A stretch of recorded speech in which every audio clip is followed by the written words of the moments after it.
All right, people. Hello. It's been a while since the last video update, so without further delay, here we are. So about a month ago or so, of course, we had a groundbreaking right here with our new bishop. Very exciting. A lot's been going on since then. And so since then, we've been finishing up the demolition work, and in particular, the sealing up of our building. So as you can see, they're starting to kind of clean things up from, look pretty raw there before, and so they're cleaning it up, making sure it looks good, making sure it's watered, sealed, and all that. So once this is completed or close enough, then really the site work can begin. And so, at any rate, you'll notice, James, you point over here. So our crucifix has been taken down, so it's by the offices now, and we look forward to having it again placed in a prominent place on our property when we get to that point. But during construction, it's going to be out of sight. But as I mentioned, the site work has been approved, so it's very exciting. Ron Henkelman and his group are going to be doing that work for us. And so, actually, I'm just noticing some serious equipment here in our parking lot. And so that looks particularly exciting and promising. So I'm guessing this will be our last weekend in which we can have access here, and they're going to start moving dirt around and getting things going. Back to the grotto and the columbarium. So basically, I've been seeking permission to expand our columbarium. It's a diocesan policy.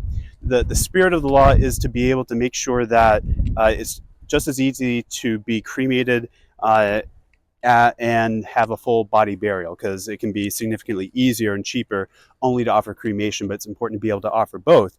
And so at any rate, I need to get permission in order to expand our columbarium. And so I'm working things out with hopefully we're getting a cemetery at St.Jude's, in which case full bodies can be received there. And so I'm working out these details behind the scenes, trying to get permission. I've already submitted the letter requesting that we are able to relocate and expand the columbarium, and of course the grotto will go with it. Hopefully we'll be able to maintain it as best we can. So they're probably gonna have to disassemble it to some extent, but I would love to make sure that we're able to keep the grotto, especially looking like it has been looking since 1955. And so in terms of the placement of the grotto and the columbarium, we were considering in the back of our property, because it's a little bit more peaceful, a little more secluded. It could lend itself to prayer a little bit better. But it's also a pretty damp area back there, so there would be some water issues as well as accessibility issues, especially for our older folks who want to visit loved ones in the columbarium. So we're considering very seriously moving the grotto and the columbarium to this area here, and expanding the columbarium as well. So roughly where this tree is. So we're looking into that. So still waiting for approval, but I'm cautiously optimistic that's going to come. So right now it's not a problem with the site work, but definitely when we start building and they need to have a staging area for various equipment and steel and all that, we're going to need to move that. So there. Memorializations are very much underway, and so Catherine Turner again is our point person for that. And so those are starting to go. So very exciting. By go, that is being purchased and memorialized. So we're getting more and more ready to be put into our church in phase one. So that's something we're hoping for. The final cost estimation did come in. That was very promising. I've mentioned that before, but we are now in the process of getting that guaranteed maximum price from the general contractor, that is J. Davis. So Ron Henkelman's going to be doing the site work, getting the pad ready for the building.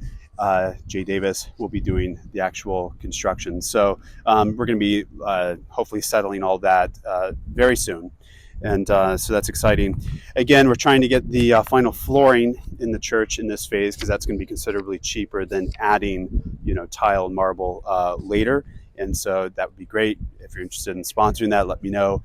And also paving our parking lot. We had to bring it down to gravel to get to budget earlier, so that's something we're hoping to be able to do, or at least guarantee, in phase one. And so that's pretty much it with our August update. I'm sure there's going to be a lot more to come. So thank you. Keep praying for our project, and God bless.